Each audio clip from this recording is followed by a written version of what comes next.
경기도 의정중개탑으로 함께 하겠습니다. 이 국회에서도 지금 국정감사가 진행 중입니다마는 경기도 의회에서도 내년도 행정부가 편성한 예산에 대한 심의가 한창 중입니다. 오늘은 경기도의회 운영위원회와 기획위원회에서 의정활동을 전개하고 있는 신현석 도의원과 말씀을 나누겠습니다. 신현석 의원의 지역구는 파주시 제1선거구입니다. 의원님 안녕하십니까? 네, 안녕하세요. 네, 반갑습니다. 네네. 새누리당, 그러니까 경기도의회 새누리당 수석 부대표로도 또 활동을 하고 계시다고요? 네, 맞습니다. 네. 자, 내년도 경기도 예산 편성을 하고 있는데 경기도 예산에 꼭 좀 반영이 돼야 되는 부분 어떤 게 있을까요? 예, 본인은 2012년도에 네. 예산결산특별위원회 위원이었습니다. 그리고 현재는 경기도의 전체적인 그림과 예산을 보고 있는 기획위원회 소속이기도 합니다. 네네. 1년의 경험을 토대로 2013년 예산에 꼭 반영돼야 하는 예산 5가지를 꼽아보았습니다. 예.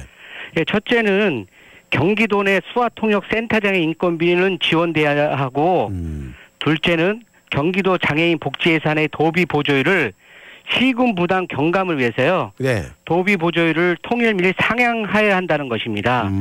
그리고 셋째는 사회복지시설인 노인 요양시설 30인 이하 주방조리원에게 도하고 미 시군군에서 인건비가 지원돼야 하고, 예. 그리고 노인 자살 예방을 위해서 네 번째는 유명무실한 노인 자살 예방위원회가 활성화되고, 네. 노인 자살 예방센터의 예산 확대 및 전문 인력을 확충해야 한다는 것입니다. 그리고 마지막으로는 2013년도에요. 어린이집 유치원 누리 공통과정이 실시되는데, 네. 어린이집에 다니는 만 3세에서 5세에게 종전의 저소득층 어린이집에 다니는 아동에게 지원했던 차액보육료를 지급해서 학부모들의 보육료를 절감해서 수혜자 중심의 지원이 확대돼야 한다는 것입니다. 네.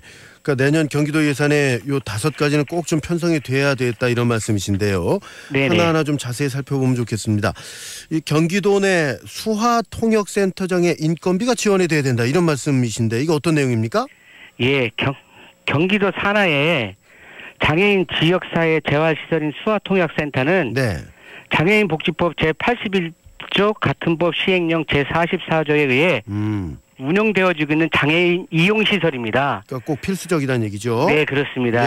근데 현재 매칭 도비로 30%가 지원되고 있고요. 네. 그리고 70% 예산을 받아 운영되고 있는데, 그러니까 도에서는 30%를 대고 나머지는 그 시군에서 70%를 대야 된다 이런 얘기죠? 네네, 맞습니다. 예. 현재 31개 시군구 센터 중 시와 협의된 광명시, 의왕시, 안산시만 센터장 인건비가 지급되고 있는 실정입니다. 예.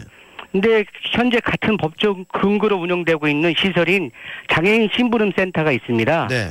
거기도 각 센터의 센터장 보수가 1급 1호 기준으로 초임이 확정되고 있어 같은 시설임에도 불구하고 형평성에서 어긋나는 보수 기준입니다. 그래서 네. 원활한 운영을 위해서 운영비와 센터장 급여 문제를 해소될 수 있도록 2013년대는 예산이 반영돼야 한다는 것입니다. 그 장애인 심부름센터는 센터장의 보수가 나가고 있다는 얘기입니까? 그렇죠, 그렇죠. 그래서 지금 근데 수화통역센터장의 인건비는 지금 3군데만 지금 나가고 있다는 얘기죠. 광명, 의왕, 안산. 네네, 네. 그렇습니다. 그래서 형평성에 문제가 있다는 것입니다. 네, 그러니까 이것도 그 예산 편성이 꼭 돼서 이 수화통역센터가 잘 운영될 수 있도록 해야 된다 이런 말씀이시고요. 네, 맞습니다. 그리고 이 경기도 장애인 복지 예산의 도비 보조율을 그 시군 부담 경감을 위해서 도비 보조율을 좀 통일하고 또 이왕이면 상향을 해야 된다 이런 말씀하셨는데 이것도 좀 설명을 해주셔야 되겠는데요. 네, 예. 장애인 복지 예산의 도비 보조율이 보통 예. 30대 70입니다. 앞에 말씀한 거 경기도입니다. 예. 네네. 예. 근데 경기도에서 점차적으로 도비 보조율을 낮췄습니다. 그리고 결국에는 장애인 직업 재활 시설은 15대 85, 15가 예. 경기도입니다. 네네. 그리고 장애인 복지관은 20대 80. 점점 낮아지네요, 그죠? 네, 예. 장애인 재가 복지센터라고 있습니다. 예, 예. 그는 15대 85 등 사업마다 상이합니다. 그리고 낮은 도비 보조율로 인해서 시군 부담이 지속적으로 증가하고 있습니다. 네네. 그리고 장애인 지역사회 재활시설이 있는데 네. 그것도 운영비는 경기도 매칭 사업으로 운영되고 있습니다. 근데 장애인 지역사회 재활시설이 그 지역적 상황, 즉 장애인 수나 지리적 상황을 고려하지 않고 일률적으로 경기도가 예산 배정을 하고 있다는 것입니다. 네. 다시 말해서 시설 규모, 종사자 수 등으로 예산을 배정하고 있다는 것이 문제입니다. 그렇군요. 그래서 본 의원이 예. 이에 대한 대책이 어떤 것일까 하고 생각을 해보았습니다. 네. 첫째는 장애인 복지 예산의 도비 보조율을 아까 말씀했던 것 같이 통일하고 상향해서 시군 부담이 경감돼야 하고. 그러니까 경기도 부담을 좀 더 늘려서 그리고 똑같이 해야 된다 이런 말씀이죠? 예, 맞습니다. 네. 그리고요? 둘째로 일률적인 예산 배정이 아닌 각 시군의 수요 조사를 통해서 예산 배정이 필요하다는 것입니다. 그러면 지금 말씀하신 도비 보조율을 통일하는 거하고 좀 다른 얘기 아닙니까? 네, 시군 조사를 자체적으로 예산을 편성할 때도 있거든요. 네네. 아까도 얘기했지만 시군 조사의 수요 조사를 통해서 시군 자체적으로 예산을 편성할 때도 시군 부조만큼 도비 보조가 필요하다 하고요. 네. 가장 큰 문제인데 셋째는 이제 경기도는 장애인 지역사회 재활시설 종사자들의 급여 차이가 발생하지 않도록 수당 등에 대한 임금에 대한 가이드라인이 필요합니다. 그럼 지금 급여 차이가 있어요?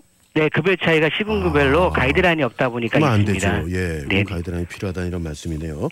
그러니까 경기도 내에 장애인 복지 질을 좀 향상하기 위해서는 이런 일들이 꼭 필요하겠네요. 네, 그렇습니다. 예. 그리고 또 지적을 하셨던 게 그 사회복지시설인 노인요양시설 30인 이하 주방조리원에게 도와 시군구에서 인건비가 좀 지원돼야 된다 이런 말씀이신데 이 부분도 좀 설명을 해 주실까요? 예, 현재 전국의 노인 요양시설은요 4,133개가 있습니다. 네.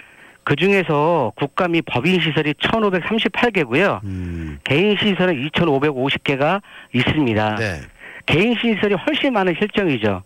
그만큼 개인 시설들이 그동안 우리나라 노인복지부에서 국가가 많은 예산을 수행해야 할 노인복지 사업을 대신 감당해왔다고 볼 수 있습니다. 개인 시설들이요. 예. 네네. 그만큼 노인 장기 요양보험이 조기 정착하는데 막대한 기여를 했다고 볼 수 있죠. 근데 개인 시설은 아무래도 좀 부족한 점들이 많을 거 아니에요? 네, 맞습니다. 개인 시설은 기존의 공공 또는 법인 시설의 복지 수요에 비해 부족하고 지역별로 불균등하게 분포되어 있는 사회복지 서비스를 받을 수 없던 복지 대상자들에게 서비스를 제공하기 위해 자발적으로 만들어진 민간 참여 형태의 복지시설입니다. 네. 그런데 법인시설에서 종사자 처우 개선비나 시설 보강비 등 여러 명목으로 국가에서 지원이 이루어지는 것에 반해서 개인시설은 시설 투자를 100% 하는 것은 물론 한정된 운영비로 아까 지적하신 대로 시설의 경영 상태는 지극히 열악한 실정입니다. 그럴 수밖에 없겠죠. 네, 예를 들어 보겠습니다. 이제 예를 들면 종사원자들이 그 어르신들을 돌보면서 대소변을 처리하다가 시간이 임박하면 그냥 주방으로 뛰어들어가 그 손으로 음식을 준비해야 한다는 것입니다. 또는 음식을 준비하다가 긴급 상황이 발생하면 다시 대소변을 처리해야 하는 상황에 있어서 주방 인력의 필요성은 아무리 강조해도 부족합니다. 그러네요. 그리고 노인 요양시설 30 이하 주방 조리원에게도 도하고 시군구에서 인건비가 지워야 한다고 본 의원은 판단하고 2013년 예산에 꼭 반영돼야 한다고 생각합니다. 그러니까 이거는 이제 국가 법인 시설뿐만 아니라 개인 시설에도 이렇게 들어가야 된다 이런 말씀이죠. 네, 맞습니다. 네. 자, 의원님 오늘 좀 말씀해 주신 게 주로 복지에 관련된 얘기인데 네 번째로 지적하셨던 것이 그 노인 자살 예방 운영회가 좀 활성화가 돼야 되고 노인 자살 예방센터 예산 확대 또 전문 인력 확충 꼭 필요하다 이런 말씀이시죠? 네네네. 네, 2011년 경기도 전체 연령의 자살률은 인구 10만 명당 30.5명으로 16개 시도 중 11위에 해당됩니다. 이에 반해 65세 이상 경기도 노인 자살률은 90.5명으로 16개 시도 중에 4위로 전체 연령 자살률에 비해 상당히 높은 수준입니다. 그러네요. 그래서 노인 자살 예방을 위해서 유명무실하게 운영되어 오는 노인 자살 예방 운영이 활성화되고 노인 자살 예방 조례가 강화되어서 노인 자살 예방센터의 예산이 확대되고 전문 인력을 확충해야 한다는 내용입니다. 그러니까 노인 자살 예방센터라는 것이 지금 현재 운영은 되고 있다는 말씀이죠? 네, 경기도가 2009년 전국 최초로 도 단위 예방 자살 사업 기관으로 운영되고 있습니다. 그렇군요. 그런데 이게 예산이 적고 또 전문 인력이 부족하기 때문에 제대로 좀 활동을 못 하고 있다 이렇게 판단하시는 것 같네요. 네네네. 그렇죠. 그럼 이제 뭐 조례도 좀 만들고 또 예산도 많이 늘리고 또 전문 인력도 확충해야 된다 이런 말씀이시고요. 네, 맞습니다. 네. 자, 내년도 경기도 예산이 꼭 편성이 돼야 된다. 이렇게 이제 말씀하고 계신 총 5가지 중에 이제 마지막 5번째인데 이 경기도 민간 어린이집 이 수혜자 중심의 100% 무상 지원 확대가 필요하다 이런 말씀 해주셨거든요. 이건 어떤 네네. 뜻입니까? 예, 며칠 전 본 의원이 민간 어린이집 수혜자 중심의 무상 지원 확대 방안 토론회 자장으로 참석하였습니다. 먼저 토론회 결론부터 말씀드리면 내년부터는 이제는 만 3 내지 5세의 영유아가 내년에 실시된 우리 공통가정에서 어느 기관에 가든 즉 유치원에 가든 어린이집에 가든 동질 수준의 보육과 교육이 이루어져야 한다는 것입니다. 그리고 보육과 교육을 위한 예산의 편성, 운영에서 지자체 내 여러 기관 즉 경기도와 경기도 교육청이 협력해야 한다는 것입니다.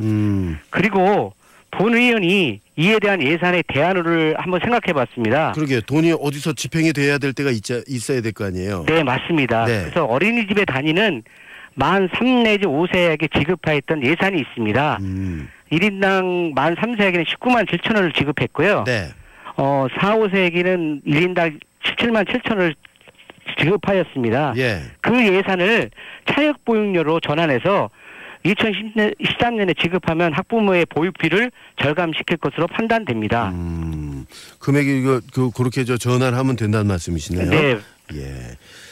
자, 알겠습니다. 오늘 좀 시간이 좀 다 됐는데 끝으로 저 경기도민들께 한 말씀 좀 해주시고 맺겠습니다. 네, 도민 여러분, 새누리당 수석부대표 신현석입니다. 검은 고양이든 흰 고양이든 쥐만 잘 잡는다는 생각으로 도민들 여러분을 위해서 최선을 다해 편안한 경기도를 위해서 경기도를 견제하고 경기도의 발전을 위해서 열심히 잘하도록 하겠습니다. 네. 자, 지금 말씀하신 부분들 내년도 그 경기도 예산 편성에 반영이 잘 될지 좀 지켜보겠습니다. 오늘 말씀 고맙습니다. 네, 고맙습니다. 네, 경기도 의정중개탑이었습니다. 경기도의회 신현석 도의원과 말씀 나눴습니다.